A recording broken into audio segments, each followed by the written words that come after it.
हमारी आज की कहानी है साधु की पुत्री। गंगा नदी के किनारे एक साधु रहते थे।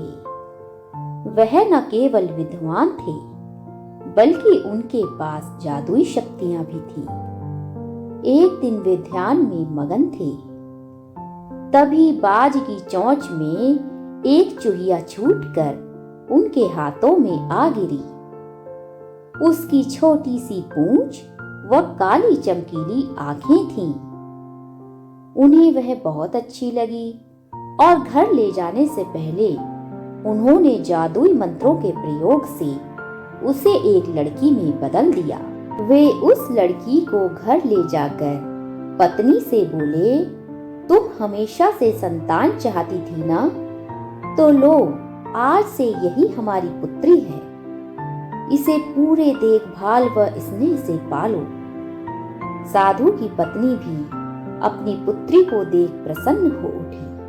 वह उसे राजकुमारी की तरह पालने लगी। साल बीतते गए, नन्ही लड़की एक सुंदर युवती बन गई। जब वह 18 वर्ष की हुई तो साधु व उसकी पत्नी उसके लिए वर तलाशने लगे। साधु ने कहा, मेरी बिटिया का विवाह ऐसे व्यक्ति से होना चाहिए जो सबसे बड़ा हो। मेरे हिसाब से सूर्य ठीक रहेगा। पत्नी ने भी हामी भर ली। उन्होंने जादुई मंत्रों के प्रयोग से सूर्य को नीचे बुला लिया। उन्होंने उसे अपनी पुत्री से विवाह करने को कहा, पर पुत्री ने पहले ही ना कर दी। वह बोली, पिताजी, यह तो बहुत गर्म है। मैं उससे विवाह करूंगी जो इससे भी बेहतर हो। साधु निराश हो गए। उन्होंने सूर्य से कहा कि वे ही कोई वर सुझाएं। सूर्य ने कहा, बादलों के देवता से बड़ा कौन होगा? उनमें तो मेरी किरणों को भी रोकने की शक्ति है।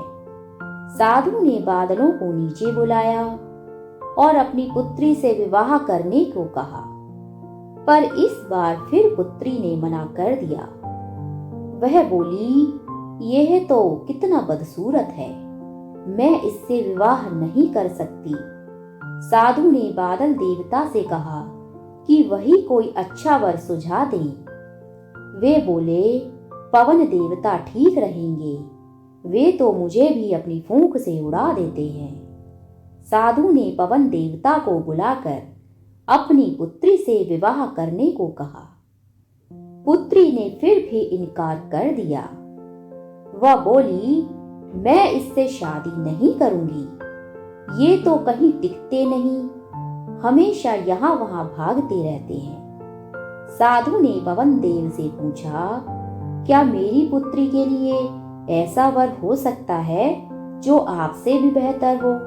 पवन देव ने कहा कि पर्वत देव मजबूत व ऊंचे हैं, वे मेरा भी रास्ता रोक देते हैं। साधु ने पर्वत देवता से कहा कि वह उसकी पुत्री से विवाह कर लें।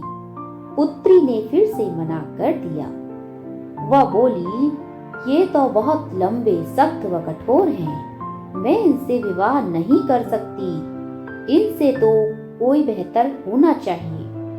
पर्वत देवता ने चूहे का नाम सुझाया। वे बोले, माना मैं काफी सख्त, मजबूत व ऊंचा हूँ, पर चूहे मुझसे भी आसानी से बिल बना सकते हैं। साधु ने चूहे को बुलाया। उसे देखते ही उसकी पुत्री खुशी से उछल पड़ी। हाँ पिताजी, यही तो है वह मैं जिससे शादी करना चाहती हूँ। साधु ने सोचा, इसे ही किस्मत कहते हैं। यह एक चूहिया थी और एक चूहे से विवाह ही उसके भाग्य में लिखा था। उन्होंने जादुई मंत्रों के प्रभाव से पुत्री को फिर से चूहिया बना दिया। चूहा व चूहिया विवाह करके खुशी खुशी रहने लगे। तो मेरे प्यारे बच्चों, इस कहानी से हमें क्या सीख मिलती है? इस कहानी से हमें यह सीख मिलती है कि कोई भी अपने मूल स्वभाव को नहीं बदल सकता। तो क्यों, समझे?